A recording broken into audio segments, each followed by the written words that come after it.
सबसे पहले मैं रेड कॉरिडोर के नाम से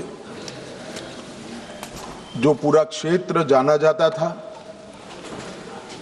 12 राज्य, 70% भूभाग और 20 करोड़ की आबादी एक क्षेत्र में रहते सभी आदिवासी भाइयों बहनों की ओर से आपका धन्यवाद करना चाहता हूं कि आपने इस चर्चा का आज यहां पर हमें परमिशन दिया है।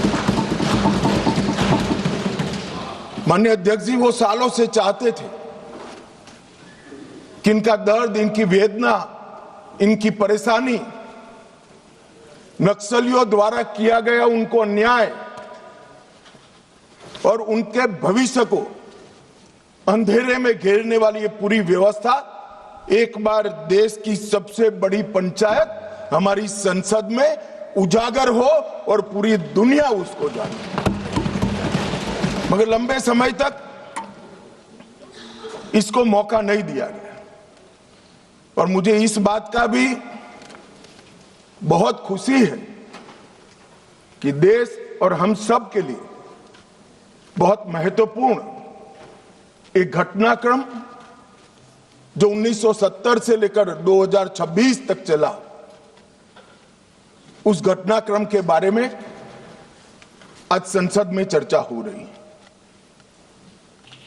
मान्यवर थियोरी का जो प्रचार कर रहे थे वो एक गलत प्रकार का नैरेटिव, एक गलत प्रकार का स्वप्न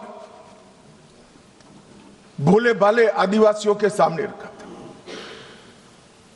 कि हम आपके अधिकार के लिए लड़ रहे हैं, हम आपको न्याय दिलाने के लिए लड़ रहे हैं, हम आप विकास से महरूम रह गए हो इसलिए लड़ रहे हैं। मान्यवर, आज बस्तर से नक्सलवाद लगभग समाप्त हो चुका है। बस्तर के अंदर हर गांव में एक स्कूल बनाने की मुहिम चली। बस्तर के अंदर हर गांव में राशन की दुकान खोलने की मुहिम चली। हर तहसील पंचायत में पीएचसी, सीएचसी बने, इनके आधार कार्ड बने, राशन कार्ड बने, 5 किलो अनाज मिल रहा है, गैस के चूल्हे वितरित होते जा रहे हैं। मैं इतना ही पूछना चाहता हूं, नक्सलवाद की जो लोग यहां पर वकीलात कर रहे थे उनको, कि ये 70 से अब तक क्यों नहीं मिला?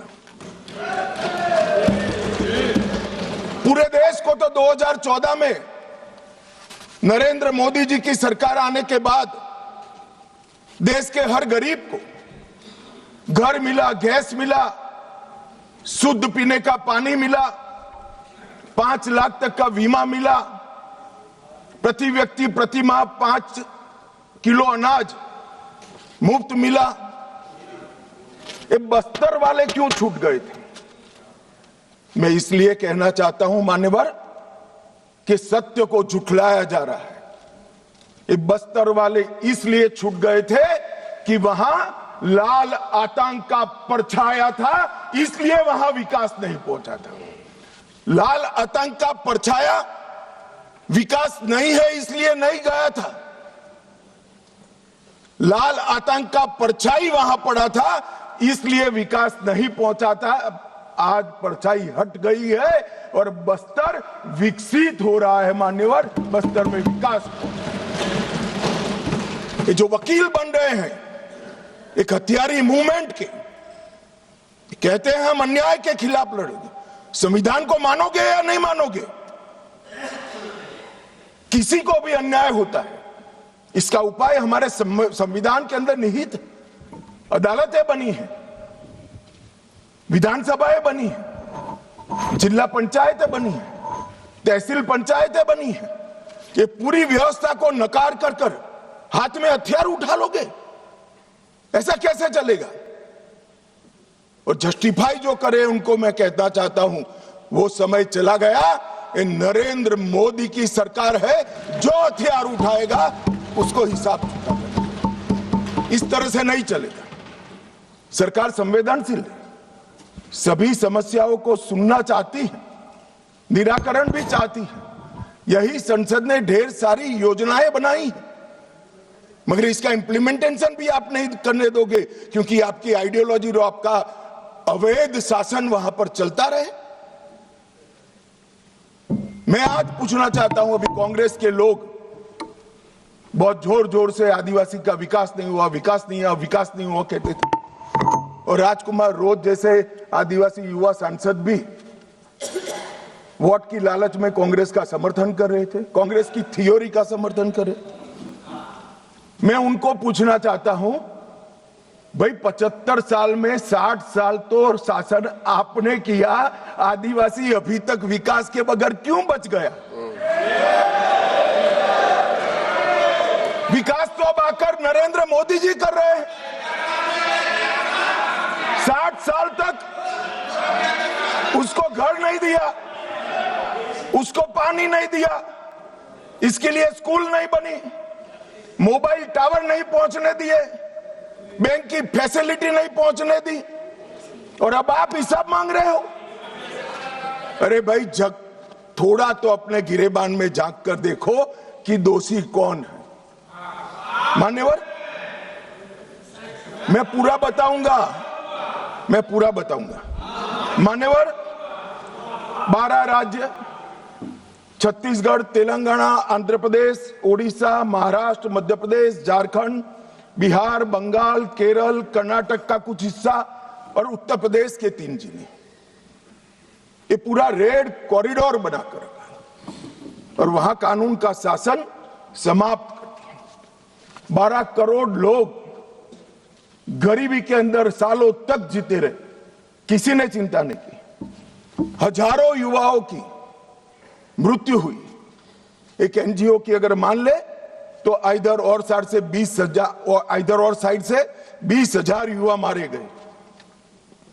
कई पूरा जीवन दिव्यांग बन गए, अपाहिज बन गए, नर्क का जीवन जी रहे हैं और उनके तक विकास भी नहीं पहुंचा। मान्यवर, कौन जिम्मेदार है इसके लिए? क्या इस देश की सबसे बड़ी लोकतंत्र की पंचायत ने क्षीर नीर कर इस पर चिंतन नहीं करना चाहिए, या अपने गढ़े गढ़ाई थ्योरी लेकर घूमते रहना चाहिए? मैं बाद में बताता हूं कि नक्सलवाद का मूल कारण विकास की डिमांड नहीं है, एक आइडियोलॉजी है। जिस आइडियोलॉजी को अपने राष्ट्रपति पद का चुनाव जीतने के लिए 1970 से इंदिरा जी ने स्वीकार कर लिया, ये वामपंथी विचारधारा के कारण नक्सलवाद फैला। मान्यवर, प्रधानमंत्री मनमोहन सिंह जी ने पूरे देश के सामने स्वीकारा था कि कश्मीर और नॉर्थ ईस्ट की तुलना में भी देश की आंतरिक सुरक्षा की सबसे बड़ी समस्या हथियारी माओवादी, मगर कुछ नहीं हुआ। मान्यवर, 2014 में परिवर्तन हुआ और मोदी जी के शासन के अंदर कई सारी वर्षों पुरानी समस्या का निराकरण हुआ। धारा 370 हट गई, 35A हट गई, राम जन्मभूमि पर भव्य मंदिर बन चुका है, जीएसटी इस देश में आज वास्तविकता बनकर रहा है, सीएए का कानून आ गया है, विधायी मंडलों में मातृशक्ति को 33% आरक्षण दिया गया है। कई सारे बड़े काम जो आजादी के वक्त से इस देश की जनता चाहती थी कि कभी ना कभी हो, वो सारे काम नरेंद्र मोदी जी के 12 साल में हुए और अब ये नक्सलवाद से मुक्त भारत की रचना भी नरेंद्र मोदी जी के शासन के अंदर ही हो रही है। ये 12 साल एक प्रकार के देश के लिए बहुत शुभंकर साबित हुए। देश को गरीबी से मुक्ति दिलाने के लिए, देश के युवाओं के लिए नई शिक्षा पद्धति लाने के लिए, देश की आंतरिक और बाह्य सुरक्षा को सुनिश्चित करने के लिए, इस देश के मूलों से न जुड़ी हुई पॉलिसियों को दरकिनार करने के लिए।